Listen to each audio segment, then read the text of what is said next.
Lots, even some baked bread. What do you guys have out there for us tonight? It's pork tonight, Randall, and this is the kind of weather you want to grill in. Last week we had the heat.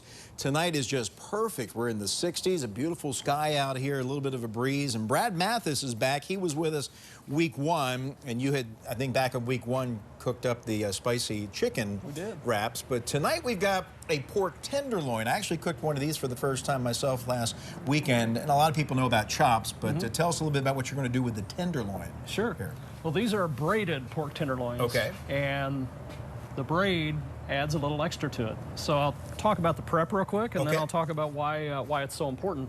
Tenderloin in itself is a very good, very juicy meat. By braiding it, what I do is take a regular pork tenderloin, I put 2 good slices in it.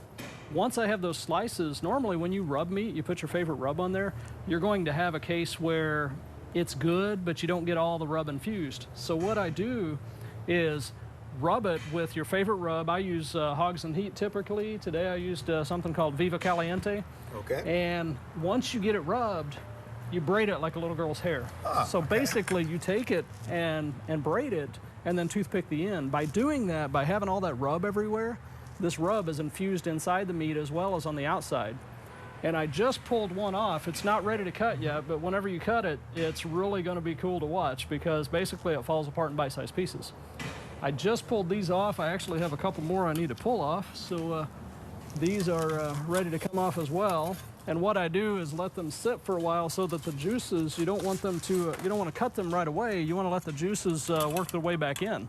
Now let's talk about this, Brad, because people are cooking pork. They want to make sure it's cooked enough and properly. Yes. So what kind of internal temperature are we looking at when it comes to pork? I had my smoker set at about 250, 225 to 250. Okay. As far as the internal temp, I have a probe inside one of the meats. When it hits 150, it's a perfect time to pull it off. I like it a little rarer than that. I typically do 145.